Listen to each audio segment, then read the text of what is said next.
Welcome again to my fly. আজকে একটা নেপালি চাটনি নিয়ে আসলাম। এই হলো নেপালি চাটনিটা। কিভাবে বানিয়েছি সেটা দেখার জন্য আমার পুরো ভিডিওটাকে দেখতে হবে। নেপালি চাটনি একটা খুব সুন্দর জিনিস দিয়ে বানায়, যেটা আমরা ভাবতে পারি না।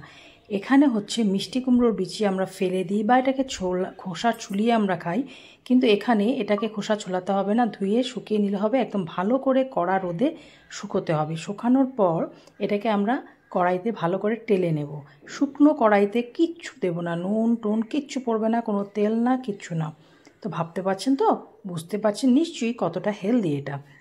এবার এটার মধ্যে আরও কয়েকটা জিনিস আমি মেশাবো, আর এগুলো ভীষণভাবে ফুটছে, ফুটে ফুটে জাম্প মেরে মেরে কোথায় যে পড়লো। এখানে শুকনো লঙ্কা আমি একটু দিয়েছি, যারা ঝাল খেতে পছন্দ করেন আর একটু দিতে পারেন। শুকনো লঙ্কাটাও সেভাবে পোড়া পোড়া ভাজা হতে হবে, এখানে টালা হতে হবে। তার সাথে ওইটার মধ্যে ইনগ্রিডিয়েন্টস ছিল না, কিন্তু আমরা এটা যোগ করেছি বাঙালি বুদ্ধি, যে এখানে একটু কালো জিরে দিয়ে দিয়েছি। তারপরে আরও কিছু আমি দিচ্ছি।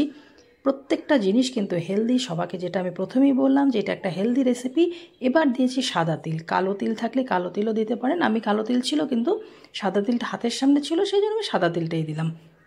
প্রত্যেকটাকে নিয়ে যখন আমরা টেলে নেব, টেলে নেওয়ার পর ঠান্ডা করে যখন আমরা এটাকে মিক্সি জারে দেব, দেওয়ার পরে সেই ম্যাজিক চাটনিটা তৈরি হয়ে যাবে। ভীষণই সুস্বাদু, কোনো কিছু নেই বাড়িতে, কিন্তু এটা যদি জাস্ট দিয়ে আমরা খেয়ে নিতে পারি, এটা কিন্তু বাঙালি বুদ্ধিতে ঘি ভাত দিয়েও খেয়ে মন্দ লাগবে না। তো সবাই আমার সাথে থাকুন, আর এই চাটনিটাকে অবশ্যই বানান। কালিজিরা তারপর সাদা তিল ক্যালসিয়ামে ভরপুর, আর যেটা মিষ্টি কুমড়ার বিচি সেটা কিন্তু প্রোস্টেট গ্ল্যান্ডের প্রবলেম যাদের আছে তাদের জন্য মহৌষধ। তো সবাই ভালো থাকবেন, বাই বাই।